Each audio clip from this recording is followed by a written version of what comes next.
दोस्तों, अगर आपको हमारे चैनल से जुड़ना है तो नीचे रेड कलर का आपको सब्सक्राइब दिख रहा होगा, इस पर आप लोगों को दबाना है। उसके बाद बेल आएगी, बेल पर भी दबाना है। फिर 3 ऑप्शन दिखेंगे, ऑल वाले ऑप्शन पर दबा लेना है। बस आप चैनल से आप जुड़ गए हैं, अब हर जानकारी आपके पास हमारी पहुंच जाए। नमस्कार दोस्तों, all India anganwadi news channel की आज सुबह की सच्ची खबरों में आप सब भाई बहनों का स्वागत है। वीडियो देखने वाले सभी भाई बहनों से कहना चाहेंगे कि फटाफट वीडियो को अपने लाइक कर दीजिए। खबरें बहुत बढ़िया हैं, साथ ही साथ आपको बता दें पूरा वीडियो जरूर देख करके जाना। जितनी भी खबरें लगी हैं सभी लोग जरूर देख लेना। सबसे पहले आपको बता दें बढ़िया सी यहां पर खुशखबरी आप समझ लीजिए, जो anganwadi pre primary nursery teacher training से जुड़ी हुई आ रही है। यहां पर जो आंगनबाड़ी बहन है वो मास्टर ट्रेनर के रूप में बनने जा रही है। तो ये आपकी आंगनबाड़ी केंद्रों पर गुणवत्तापूर्ण ईसीसी संचालन हेतु बीएलटी का गठन हुआ है जनपद श्रावस्ती में। तो ये मैंने कहा था उत्तर प्रदेश के सभी जिलों में आपकी बीएलटी जो है उसका गठन होने लग गया है। काफी जगह के लेटर हम पहले दिखा चुके हैं। आज जनपद श्रावस्ती में कौन कौन सी वो आंगनबाड़ी बहनें हैं सभी ब्लॉकों की जो मास्टर ट्रेनर के रूप में प्री प्राइमरी में जो है बनेंगी, तो ये यहां पर देख लीजिए प्रशिक्षण कार्यक्रम में ये मास्टर ट्रेनर का कार्य करेंगी। तो यहां पर आपको बता दें श्रावस्ती जनपद में देखिए सिरसिया जो पड़ता है परियोजना, यहां से आपकी श्रीमती दीपा बहन है आंगनबाड़ी कार्यकर्ती, श्रीमती पुष्पा मिश्रा है आंगनबाड़ी कार्यकर्ती। साथ ही आपका पड़ता है हरिहर पुरानी, यहां से आपकी है श्रीमती जो आपकी शास्त्री सिंह बहन है आंगनबाड़ी कार्यकर्ता। तो ये मैं आंगनबाड़ी बहनों के ही केवल नाम बता रहा हूं, साथ में है तो आपकी सुपरवाइजरों के नाम, लेकिन हम आंगनबाड़ी पर ही फोकस करें क्योंकि अभी आगे और भी खबरें लगी हुई हैं। साथ ही आपका पड़ता है जमुना, यहां पर श्रीमती कुसुमलता आंगनबाड़ी कार्यकर्ती हैं जिनका जो है यहां पर मास्टर ट्रेनर के रूप में कार्य किया जाएगा। साथ ही इकौना से आंगनबाड़ी है श्रीमती शिवकुमार यादव, ये भी चुनी गई हैं आंगनबाड़ी बहन हमारी मास्टर ट्रेनर के रूप में बीएलटी पर ब्लॉक लेवल पर। तो साथ ही देख ले गिलौला वगैरह में श्रीमती पानकली बहन है जिनके वीडियो आप लोगों ने काफी बार देखे हैं आंगनबाड़ी बहन पानकली के। साथ ही देख लीजिए शहर वगैरह पड़ता है जो परियोजना, वहां पर श्रीमती शशि गुप्ता हैं, ये आंगनबाड़ी कार्यकर्ता हैं और ये चुनी गई हैं। तो ऐसे देख लीजिए जिला कार्यक्रम अधिकारी श्रावस्ती की तरफ से ये लेटर एक आ चुका है ब्लॉकों का। यहां पर 6 ब्लॉकों के नाम लिखे हुए हैं। तो फिलहाल के लिए आगे चलते हैं। ऐसे ही आपके सभी जनपदों में जितने भी ब्लॉक हैं हर ब्लॉक से एक एक आंगनबाड़ी बहन का मास्टर ट्रेनर के रूप में चयन किया जाएगा। जहां पर सुपरवाइजर अगर नहीं है, योग्य मान लीजिए नहीं है या किसी अन्य तरह से नहीं है, तो वहां पर 2 आंगनबाड़ी का चयन कर दिया जाएगा। जैसे आपका सिरसिया ब्लॉक है, यहां पर 2 आंगनबाड़ी बहन है और एक सिर्फ मुख्य सेविका है ममता साक्य। तो ये देख लीजिए ऐसे यहां पर रखा गया है। तो फिलहाल के लिए आगे चलते हैं, आपको और भी खबरें हमें दिखानी है। तो सबसे पहले आप एक ये मैसेज देख लीजिए, ये मैंने आपको जो दिखाया है साइमा बहन के द्वारा भेजा गया। पहली बात तो उन्होंने जो लेटर अपना भेज दिया था हमें अभी कल परसों, जो अभी का आपको कल दिखाया कि आंगनबाड़ी बहनों का 1 तारीख को हाई कोर्ट में सुनवाई लगा हुआ है। तो यहां पर आप देख लीजिए ये उन्होंने कुछ और भी जानकारी भेज दी है, पैसे के मामले में भी भेज दी है। लेकिन एक बात आपको समझनी पड़ेगी, हर कोई यूनियन वाला ये आपके लिए नहीं करेगा कि किन किन बहनों ने पैसा दिया है, कितना कितना दिया है, ये कोई नहीं बताता। लेकिन बहन ने वो भी बता दिया कि किस बहन ने कितना पैसा दिया। चलिए इसे भी देख लेते हैं। साइमा बहन ने कहा है कि ये लिस्ट जो है 103 केस की है। आप लोगों को नाम दिखाया था मैंने शुरू से लेकर लास्ट वाला दिखा दिया कि टोटल 103 है, क्योंकि लगभग 12-14 पेज की थी तो पूरे पेज में नाम तो गिनाए नहीं जाएंगे। तो 103 मैंने बता भी दिए थे। इसमें बहन ने भी कहा कि 103 केस है जो 1 दिसंबर में लगे हैं। हमारे साथ 23 बहनें गई हैं, उनका कहना कितनी बहनें गई हैं इनके साथ 23 बहनें, जिनमें 18 बहनों ने 2000 रुपया दिए हैं, 3 बहनों ने जो है यहां पर 1500 रुपया और 2 ने जो है 1000 रुपया दिए। कहने का मतलब जो 18 बहनें होंगी उन्होंने, उनका कहना है शायद 2-2 हजार दिए होंगे, ऐसे ही होगा।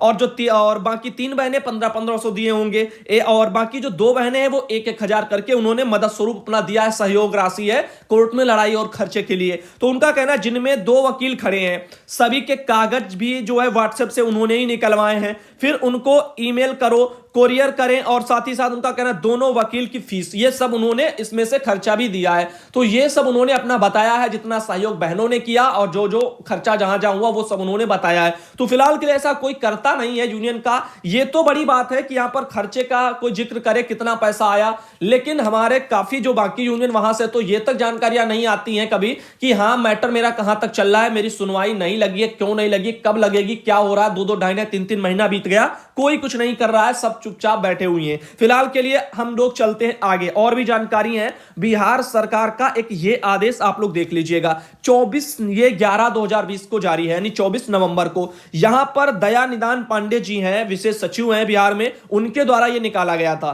तो यहां पर इनका क्या कहना है, जरा इस पर आप लोग फोकस करिएगा। आंगनबाड़ी केंद्रों से उपलब्ध कराए जाने वाली सेवाओं का अनुश्रवण उसके संबंध में आया है। तो ये आपके लिए लेटर बहुत जरूरी है, और बाकी के स्टेट की बहनों आप भी इसको थोड़ा गौर से सुनिएगा। इसमें लिखा है कि उच्च स्तरीय निदेशक के आलोक में राज्य के आंगनबाड़ी केंद्रों द्वारा उपलब्ध कराई गई सेवाओं की उपलब्धता तथा गुणवत्ता की जांच कराए जाने का निर्णय लिया गया है। इसके आलोक में निर्देशानुसार अनुरोध है कि अपने जिले के आंगनबाड़ी केंद्रों से उपलब्ध कराई जाने वाली सेवाओं जैसे कि सूखा राशन का वितरण, लाभुकों के खातों में डीबीटी अंतरण और आपका ईसीसी संबंधी जो कार्य है, ईसीसी वही आपका प्री प्राइमरी से रिलेटेड होता है, और वृद्धि अनुश्रवण एवं होम विजिट आपका, इसकी जांच के लिए आंगनबाड़ी केंद्र के कम से कम 5 लाभुकों के आवास पर पहुंचकर उनसे उपरोक्त सेवाओं की उपलब्धता के बारे में जानकारी प्राप्त की जाए। यह जांच सीडीपीओ द्वारा भी किए जाने हेतु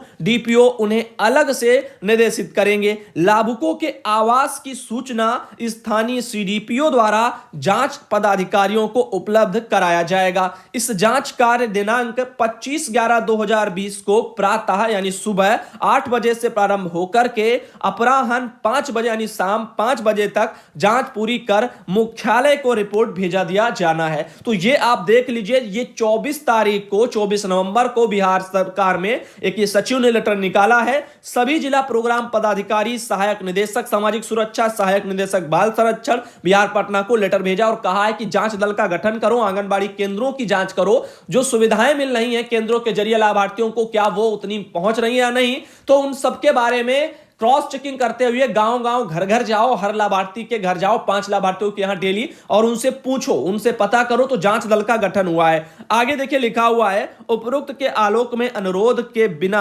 चूक इस जांच को संपादित करते हुए अपराह्न 5 बजे तक प्रतिवेदन समाज कल्याण विभाग बिहार पटना को ईमेल के माध्यम से निश्चित रूप से भेज दिया जाए। ये आपका लेटर आया। तो बिहार में अब चेकिंग होने जा रही है, आप लोग अपनी सावधानियों को बरतिएगा। फिलहाल बाकी जैसे आपका वितरण का जो भी मैटर है वो तो समय के साथ चलता है, नहीं आया तो नहीं बटा, आया तो बटा, तो बांटा या ना बांटा वो सब आप पर डिपेंड करता है।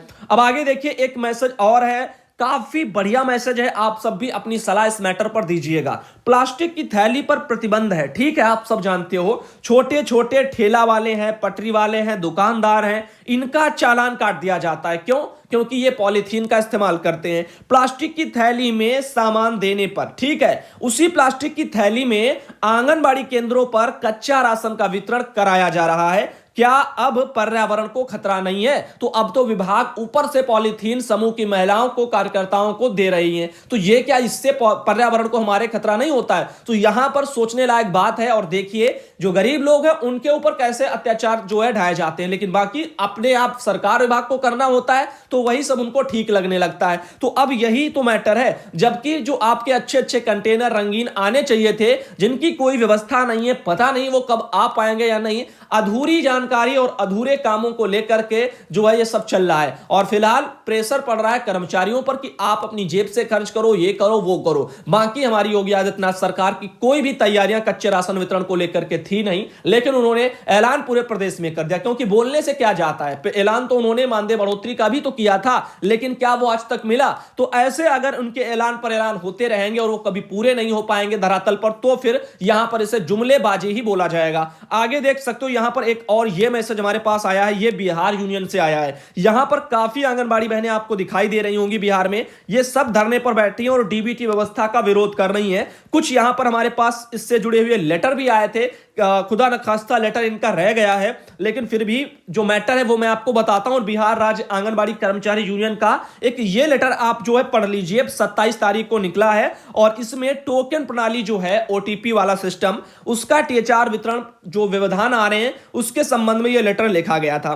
तो इसमें आप देख लीजिए, इनका कहना है कि लाभुकों का आईडी नहीं है, ओटीपी लोड नहीं हो रहा है, आधार नंबर गलत है, और ये सब चीजें बहुत सी ऐसी जिनमें और तकनीकी भी खराबियां हैं, तो ये कुछ हो नहीं पा रहा है, ओटीपी आ नहीं रही है, वितरण कैसे किया जाए। तो ये सिस्टम है, जबकि सरकार ने बिहार हो चाहे उत्तर प्रदेश हो चाहे अन्य आपके स्टेट हो, सबसे अच्छा प्रोसेस था डीबीटी का, लेकिन आपने डीबीटी नहीं किया। या तो हमारे विभाग नहीं चाहता, अधिकारी नहीं चाहते कि ये साफ सुथरी प्रक्रियाएं हो, वरना डीबीटी से साफ सुथरा क्या हो सकता है। खुद से जरा सोचिए, डीबीटी है मतलब खातों में पैसा जा रहा है, सरकारी तो सोचती है कि ना कि आंगनबाड़ी घपलेबाजी करेंगी, अधिकारी करेंगे, अधिकारी पर कोई नहीं सोचता है, आंगनबाड़ी करेंगी, समूह की महिला करेंगी, राशन वाले कोटेदार मान लीजिए करेंगे। अगर ये लोग कर रहे हैं, आप जानते हो कर रहे हैं और हो रहा है घपलेबाजी काफी जगह हो रहा है, आप सब तो देखते ही हो, कहीं कम नाप करके दिया जाता है, कहीं कुछ, तो इनसे बचना है तो साफ सुथरी प्रक्रिया डीबीटी क्यों लागू नहीं करते भाई। लाभार्थी का अकाउंट नंबर लीजिए, उसके खाते में सीधा सीधा भेज दीजिएगा, ना कोई समस्या ही नहीं उत्पन्न होगी। लेकिन ना सरकार ये करती, क्योंकि सरकार में जो सचिव बैठे हैं, जो विभाग में हमारे बड़े अधिकारी हैं निदेशालय में, फिर इनका फायदा कहां से होगा, सीधा पहुंच जाएगा। और आप जानते हो ना कि उनको पहुंच नहीं रहा, ये लोग बीच में दबा रहे, तो आप डीबीटी लागू करो, सीधा पहुंच जाएगा, क्यों आप टेंशन लेते हो बेकार की। लेकिन ये सब कहने के लिए चीजें हैं और ये सब ऐसे ही चलता रहता है। जो चीजें अच्छी हैं उनको लागू नहीं किया जाता, जो शोषण लायक होती है वो लागू कर दी जाती है। जैसे अभी कच्चे राशन को मैंने 3 बजे कल वीडियो दिया है उत्तर प्रदेश का, आप देखिए जाकर के, जेब से खर्चे के बारे में उसमें बोला जा रहा है हर महीने। अब आप लोग समझिएगा अपना अपना। तो फिलहाल के लिए आज का वीडियो बस इतना ही रखते हैं, और अगला वीडियो आएगा आप लोगों के लिए 10 बजे, और 10 बजे का वीडियो हर हाल में आप लोग भाई बहनों देख करके जाना। फिलहाल आज का ये वीडियो आपको कैसा लगा कमेंट करके जरूर बताना। धन्यवाद।